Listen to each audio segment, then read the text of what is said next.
Attestation Swamiji ಅವ್ರು ಹೇಳೋದು, phone ಮಾಡಿ ಹೇಳೋದು. ಆಮೇಲೆ ನಮ್ಮ ಇವ್ರು ಇದ್ದಾರೆ ಹಕ್ಕು ದಾಖಲೆ ಶಿರಿಸ್ತಾರ, ಅವರು ಸಾಹೇಬ್ರನ್ನ ಕೇಳಿದ್ರೆ ನಾನು ತಹಸೀಲ್ದಾರು AC DC ಹೇಳಿದ್ರು ಕೂಡ ನಾನು ಮಾಡೋದಿಲ್ಲ, ನಾನು ಮಾಡೋ ಟೈಮ್ಗೆ ಅಪ್ಡೇಟ್ ಕೊಡೋದು ಅಂತ ಹೇಳ್ತಾರೆ. ಏನು ಸ್ವಾಮೀಜಿ ಅದು ಅರ್ಜೆಂಟೇ ಸ್ವಾಮೀಜಿ, ಅದನ್ನು ಇದು ಮಾಡ್ರಿ ಅಂತಂದ್ರೆ.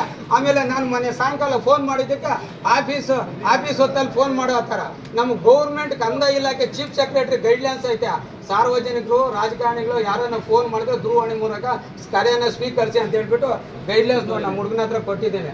ನಾನು ಸುತ್ತೋಲೆಗಳು ಗೈಡ್ಲೈನ್ಸ್ ಇಟ್ಕೊಂಡಿದ್ದಂಗೆ ಯಾರ ಮೇಲೆ ಅಧಿಕಾರಿ ಮೇಲೆ ದೂರ ಮಾಡೋಕೆ ಹೋಗೋದಿಲ್ಲ. ಯಾಕೆಂದರೆ ನಾವು ಇರೋದು ಹೆಜ್ಜೆ ಇಕ್ಕಬೇಕಂದ್ರೆ ಸ್ವಲ್ಪ ನೋಡ್ಕೊಂಡಿದ್ದೀವಪ್ಪ, ಇಲ್ಲ ಅಂತಂದರೆ ನಮ್ಮನ್ನೇ ಅದೇ ಏನು ಮಾಡ್ತಾರೆ ಅಂದರೆ 353 ಏನು ಹೇಳ್ತಾರೆ, ಸಾರ್ವಜನಿಕರ ಕಚೇರಿನಾಗ ಅಡ್ಡಿ ಕೊಡಿಸ್ ಅಂತ ಹೇಳ್ಬಿಡೋದು, ಕಂಪ್ಲೇಂಟ್ ಕೊಟ್ಬಿಡೋದು, ಒಂದು FIR ಹಾಕ್ಸ್ಬೇಕು.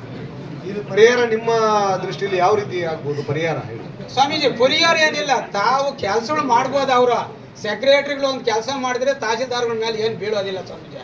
Main village accountant RO ಸಾಹೇಬ್ರು ತಾವು ಹೇಳಿದ್ರಲ್ಲ, ಅದನ್ನ ಹೆಂಗ್ ಮಾಡಿಸ್ಬೇಕು ಅದನ್ನ ಹೇಳಿ. ಅಲ್ಲ ಅವ್ರ ಕಾನೂನು ಚೌಕಟ್ಟಲ್ಲಿ ಕಾನೂನು ಈಗಿನ ರೂಲ್ಸ್ ರೆವಿನ್ಯೂ ರೂಲ್ಸ್ ಏನಾಯ್ತು ಅದ್ರ ಪ್ರಕಾರ ಕೆಲಸ ಮಾಡ್ಕೊಂಡು ಹೋದ್ರೆ ಮುಗಿದೋಯ್ತು. ಇಲ್ಲಿವರೆಗೆ ನಾಗರಿಕರು ಗಟ್ಟಿ ಆಗೋದಿಲ್ಲ.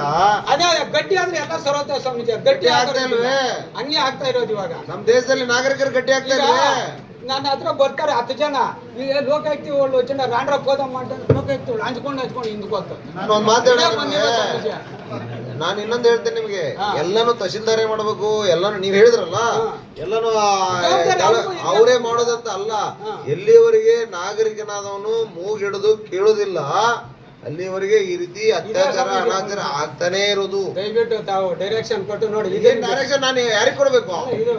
ಡೈರೆಕ್ಷನ್ ಅಲ್ಲ, ನಾನು ಹೇಳೋದು ನಾಗರಿಕರಿಗೆ ಗಟ್ಟಿ ಆಗಂತ ಹೇಳೋದು ನನಗ.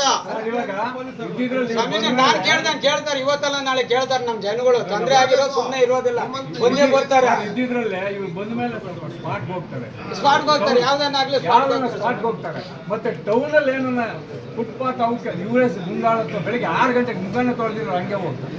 ನನಗೆ ಒಂದು ಖುಷಿ ಆಗ್ತಾ ಇದೆ, ಏನು ಅಂತ ಹೇಳಿದ್ರೆ, ನಿಮ್ಮಂತ ಹಿರಿಯರಿದ್ರಿ, ನಿಮ್ಮಂತ ಪತ್ರಕರ್ತರು, ನಿಮ್ಮಂತ ನಾಗರಿಕರು ಇದ್ರಂದ್ರೆ, ನಾನು ಹೇಳೋದು ಒಬ್ಬರಿಗೆ 10 ಜನ ಹಿಂಗೆ ಬೆಳಿಬೇಕು. ಬೆಳೆದ್ರು ಅಂದ್ರೆ ಕೆಲಸ ಆಗ್ತದೆ. ಇಂಥವ್ರು 100ರಷ್ಟು ಬೆಳಿಬೇಕು. ಇಂಥವ್ರು ಅವಾಗ ಏನಾಗುತ್ತೆ, ಕೆಲಸಗಳಾಗ್ತವೆ.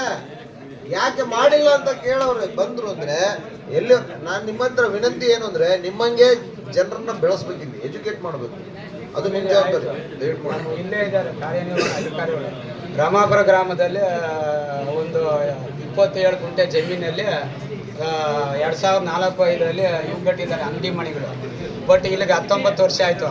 ಮೊನ್ನೆ ನಾನು ಲೆಟ್ರೇಟಲ್ಲಿ ಒಂದು ಮನವಿ ಕೊಟ್ಟಿದ್ದೆ, ಸರ್ ಅಂಗಡಿ ಮನೆಗಳು ಹರಾಜು ಹಾಕ್ತೀರಿ ಸರ್, 500 ರೂಪಾಯಿ ಕೊಟ್ಟಿರೋದು ಅವತ್ತಿಂದ ಇವತ್ತುವರೆಗೂ ಅಲ್ಲೇ ಇದ್ದಾವೆ, ಇವತ್ತುವರೆಗೂ ಹಂಗೆ ಇದ್ದಾರೆ.